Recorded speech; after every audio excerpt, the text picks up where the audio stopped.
नमस्कार सभी को, मैं Navneet Gautam's classes of physics में आप सभी का स्वागत करता हूं। ये जो आपकी आज की वीडियो है वो आपकी बीएससी 5th सेमेस्टर से रिलेटेड है और बीएससी 5th सेमेस्टर में भी इस बात से रिलेटेड है, जैसे कि आप जानते हैं कि बीएससी 3rd ईयर यानी कि 5th सेमेस्टर और 6th सेमेस्टर दोनों सेमेस्टर में आपको जो आपके सब्जेक्ट्स रहे हैं उनमें से किन्हीं 2 सब्जेक्ट का चयन करना होता है। ठीक है जी। जैसे कि आप पर 3 सब्जेक्ट होते थे, मेजर सब्जेक्ट जो होते थे, तो उनमें से कोई 2 आपको सिलेक्ट करने हैं। ठीक है जी। तो आप देख सकते हैं चूज़ एनी 2 सब्जेक्ट्स अमंग, है ना।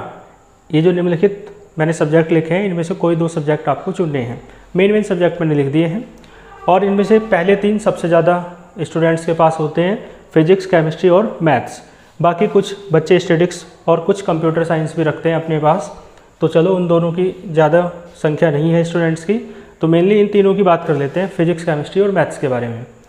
तो देखो इसमें से ये 3 हैं, जैसे हालांकि 5 में से आप कोई 2 सेलेक्ट कर सकते हैं जो मैंने लिखे हैं, लेकिन फिर भी मैं 3 की बात करूं तो 3 में से आप कोई भी 2 सेलेक्ट कर सकते हैं। ठीक है जी। आप फिजिक्स और केमिस्ट्री साथ में सेलेक्ट कर सकते हैं, ऐसा कोई नहीं है ना, कोई बाउंडेशन नहीं है आपके लिए। तो फिजिक्स केमिस्ट्री साथ में सेलेक्ट कर सकते हैं, फिजिक्स और मैथ्स भी साथ में सेलेक्ट कर सकते हैं। ठीक है जी। या केमिस्ट्री और मैथ्स सेलेक्ट कर सकते हैं। क्लियर है।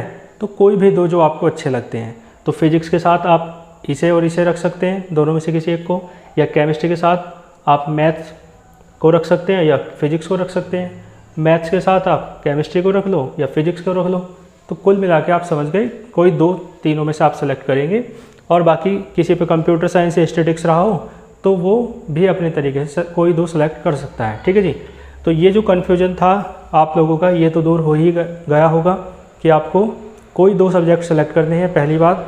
और फिर ये भी नहीं है कि कोई कॉम्बिनेशन आपको दिया हुआ है कि आपको फिजिक्स के साथ मैथ ही रखना ज़रूरी है ना, ऐसा नहीं है। ठीक है जी। आप कोई भी 2 सब्जेक्ट आपस में, है ना, सेलेक्ट कर सकते हैं। अब देखो होगा क्या, जैसे आपका एक सब्जेक्ट तो ख़त्म हो गया, तो जो आपके बचे हुए सब्जेक्ट हैं उनके, जैसे मान लो आपने मैथ छोड़ दिया, ठीक है, मैं मान ले, है ना, एक एग्जांपल लेके चलता हूँ, तो फिजिक्स और केमिस्ट्री बचता है। तो आप देख रहे थे कि अब तक के सेमेस्टर तक यानी 4th सेमेस्टर तक फिजिक्स का 1 पेपर था, है ना, और केमिस्ट्री का भी 1 पेपर था। ठीक है। लेकिन अब आपके 2 पेपर हो जाएंगे इन दोनों सब्जेक्ट्स के, फिजिक्स के भी 2 पेपर होंगे और केमिस्ट्री के भी 2 पेपर होंगे, क्योंकि मैथ छूट गया है। क्लियर है, बात आई समझ में आपको। तो इसका मतलब क्या हुआ। और हाँ, पेपर 2 होने का मतलब ये मत सोचना आप कि पार्ट ए का अलग पेपर होगा और पार्ट बी का अलग होगा, नहीं। ये जो आप, इसलिए मैंने देखो बताया है, फिजिक्स में पेपर फर्स्ट होगा क्लासिकल और स्टैटिस्टिकल मैकेनिक्स का। ठीक है जी।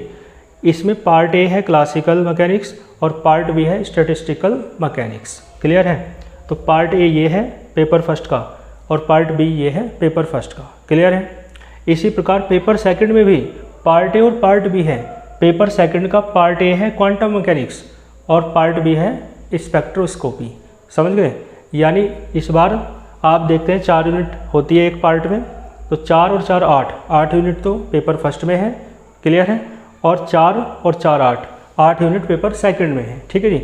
यानी पहले सेमेस्टर तक यानी 4th सेमेस्टर तक आप 8 यूनिट का 1 पेपर देते थे, अब आपको 8 यूनिट के 2 पेपर देने हैं, है ना, 1 सब्जेक्ट छोड़ा है इसके बदले।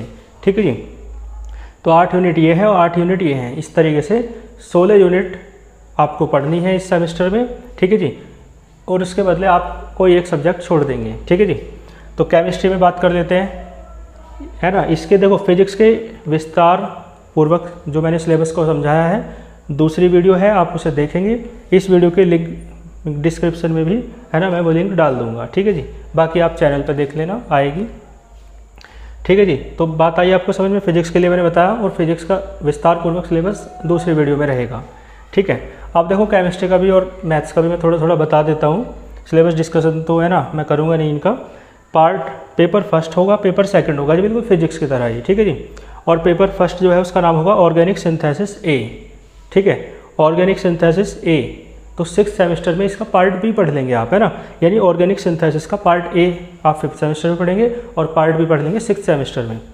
फिर देखो पेपर सेकंड जो होगा, और इसमें 8 यूनिट होंगी टोटल। ठीक है जी, जैसे होती हैं केमिस्ट्री में या हर सब्जेक्ट में। पार्ट ये पेपर सेकंड में भी क्लियर है, आपको ये पढ़ना है, क्या नाम है इसका, rearrangements and chemistry of group elements. ठीक है जी, ग्रुप एलिमेंट्स आप जानते हैं SPDF ग्रुप होते हैं। ठीक है जी, मतलब एलिमेंट्स होते हैं, ट्रांजिशन एलिमेंट्स। और ग्रुप आप जानते हैं, ग्रुप है ना, ग्रुप क्या होते हैं, है ना, आवर्त क्या होते हैं, जिन्हें पीरियड आप कहते हैं। ठीक है जी, तो उन एलिमेंट्स की केमिस्ट्री और रीअरेंजमेंट्स आपको पढ़ना है। तो इस तरीके से 8 यूनिट इसमें भी पढ़नी है। ठीक है, और इसके बाद देखो मैथमेटिक्स में बात कर लेते हैं। मैथमेटिक्स में जो पेपर फर्स्ट है, क्लियर है, उसमें आपको क्या पढ़ना है, ग्रुप थ्योरी, रिंग थ्योरी और लीनियर अलजेब्रा, ये पेपर फर्स्ट का नाम है। ठीक है जी, group and ring theory and linear algebra. ठीक, और पेपर सेकंड जो है, यहाँ पर देखो पेपर सेकंड इस तरीके से है कि आपको 3 पेपर दे रखे हैं, इनमें से आपको कोई एक सेलेक्ट करना है ना। ये देखो 3 लिखे हैं ना, तो इनमें से केवल एक आपको सेलेक्ट करना है। तो एक तो आपका ये फिक्स है ही, और इन तीनों में से एक ले लेंगे तो 2 पेपर हो जाएंगे। ठीक है जी, यदि आप मैथ्स लेते हैं तो एक तो है आपका number theory end game theory, clear, आप ये सेलेक्ट कर सकते हो, ये तो कंपलसरी आपने रहेगा ही। दूसरा, यदि आप इसे नहीं करना चाहते तो आप ये सेलेक्ट कर सकते हो, graph theory and discrete mathematics, clear है।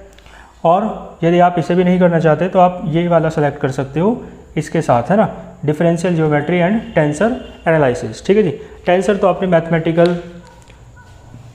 मैथमेटिकल फिजिक्स पढ़ी थी BSc फर्स्ट सेम में, उसमें भी पढ़ा था। ठीक है जी, तो इस तरीके से ये आप इस तरीके से सेलेक्ट कर सकते हैं।